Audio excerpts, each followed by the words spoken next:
Chapter 10. Marianne's preserver, as Margaret, with more elegance than precision, styled Willoughby, called at the cottage early the next morning to make his personal inquiries.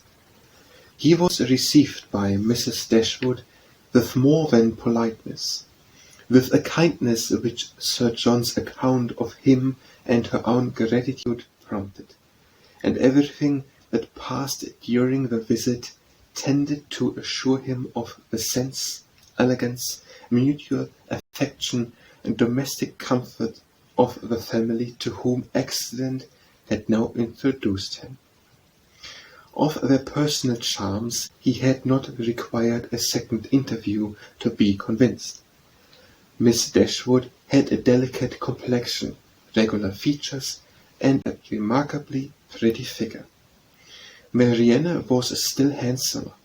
Her form, though not so correct as her sister's in having the advantage of height, was more striking, and her face was so lovely that when, in the common cant of praise, she was called a beautiful girl, truth was less violently outraged than usual happens. Her skin was very brown, but, from its transparency, her complexion was uncommonly brilliant. Her features were all good. Her smile was sweet and attractive, and in her eyes, which were very dark, there was a life, a spirit, an eagerness which could hardly be seen without delight. From Willoughby their expression was at first held back by the embarrassment which the remembrance of his assistance created. But when this passed away, when her spirits became collected, when she saw that to the perfect good breeding of the gentleman he united frankness and vivacy, and above all, when she heard him declare that of music and dancing he was passionately fond, she gave him such a look of approbation as secured the largest share of his discourse to herself for the rest of his stay.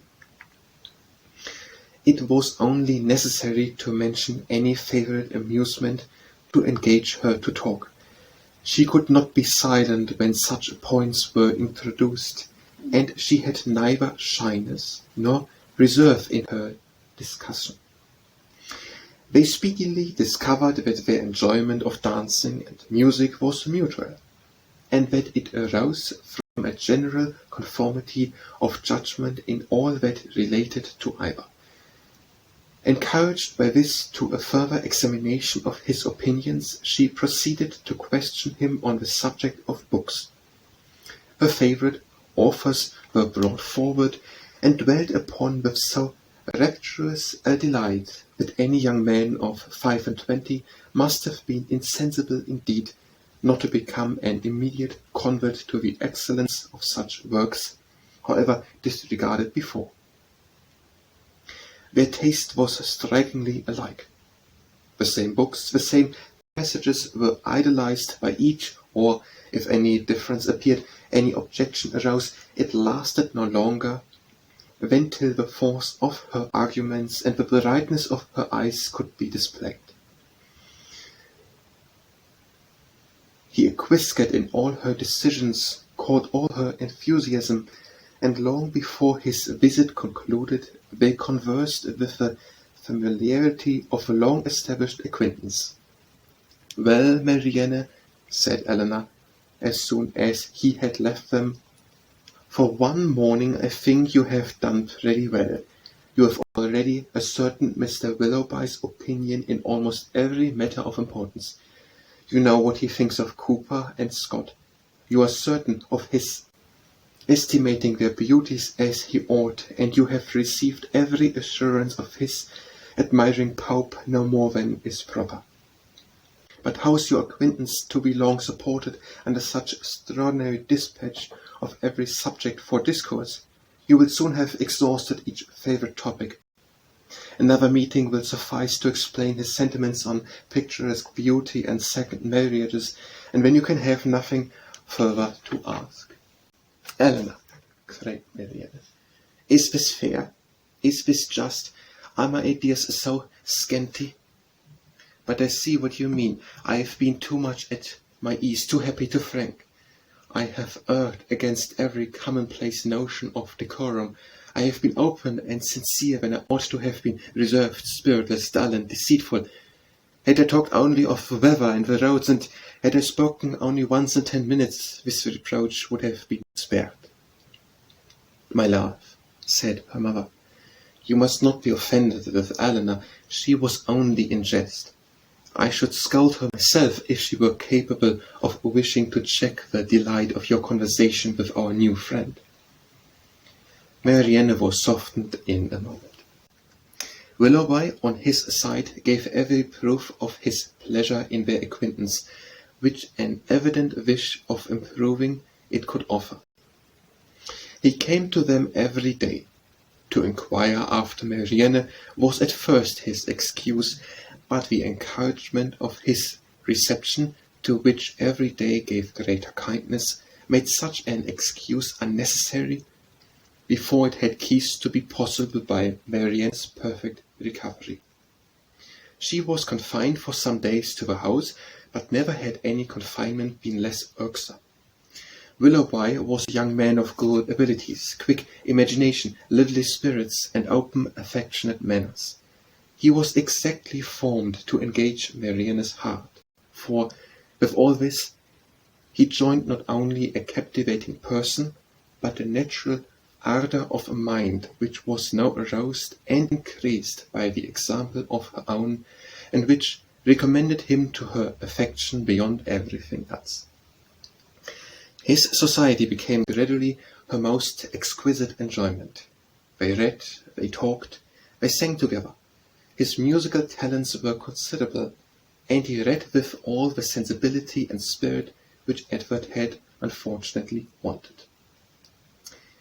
In Mrs. Dashwood's estimation he was as faultless as in Marianne's, and Eleanor saw nothing to censure in him but a propensity in which he strongly resembled and peculiarly delighted her sister, of saying too much what he thought on every occasion, without attention to persons or circumstances, in hastily forming and giving his opinion of other people, in sacrificing general politeness to the enjoyment of undivided attention where his heart was engaged, and in slighting too easily the forms of worldly propriety. He displayed a want of caution which Eleanor could not approve, in spite of all that he and Marianne could say in its support. Marianne began now to perceive that the desperation which had seized her at 16 and a half, of ever seeing a man who could satisfy her ideas of perfection, had been rash and unjustifiable. Willoughby was all that her fancy had delineated in that unhappy hour, and in every brighter period, as capable of attaching her, and his behaviour declared his wishes to be in that respect as earnest as his abilities were strong. Her mother, too, in whose mind not one speculative thought of the marriage had been raised by his prospect of riches, was led before the end of a week to hope and expected, and secretly to congratulate herself on having gained two such sons-in-law as Edward and Willoughby. Colonel Brandon's partiality to Marianne, which had so early been discovered by his friends, now first became perceptible to Eleanor when it ceased to be noticed by them. Their attention and wit were drawn off to his more fortunate rival, and the raillery which the other had incurred before any partiality arose was removed by his feelings, began really to call for the ridicule so justly annexed to sensibility. Eleanor was obliged, though unwillingly, to believe that the sentiments which Mrs. Jennings had assigned him for her own satisfaction were now actually excited by her sister, and that however a general resemblance of disposition between the parties might forward the affection of Mr. Willoughby, An equally striking opposition of character was no hindrance to the regard of Colonel Brandon. She saw it with concern, for what could a silent man of 35 hope when opposed by a very lively 1 and 25? And as she could not even wish him successful, she heartily wished him indifferent. She liked him in spite of his gravity and reserve. She beheld in him an object of interest. His manners were serious, were mild, and his reserve appeared rather the result of some oppression of spirits than of any natural gloominess of temper. Sir John had dropped hints of past injuries and disappointments which justified her belief on his being an unfortunate man, and she regarded him with respect and compassion. Perhaps she pitied and esteemed him the more because he was slighted by Willoughby and Marianne, who, prejudiced against him for being neither lively nor young, seemed resolved to undervalue his merits. "Brandon is just the kind of man," said Willoughby one day, when they were talking of him together, "whom everybody speaks well of and nobody cares about, whom all are delighted to see and nobody remembers to talk to." "That is exactly what I think of him," cried Marianne. "Do not boast of it, however," said Eleanor, "for it is injustice in both of you. He is highly esteemed by all the family at the park, and I never see him myself without taking pains to converse with him."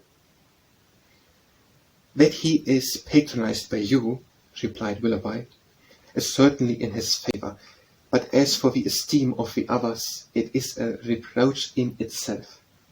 Who would submit to the indignity of being approved by such a woman as Lady Middleton and Mrs. Jennings, that could command the indifference of anybody else? But perhaps the abuse of such people as yourself and Marianne will make amends for the regard of Lady Middleton and her mother. If their praise is censure, your censure may be praise, for they are not more undiscerning than you are prejudiced and unjust. In defence of your protégé, you can even be saucy. My protégé, as you call him, is a sensible man, and sense will always have attractions for me. Yes, Marianne, even in a man between 30 and 40. He has seen a great deal of the world, has been abroad, has read, and has a thinking mind.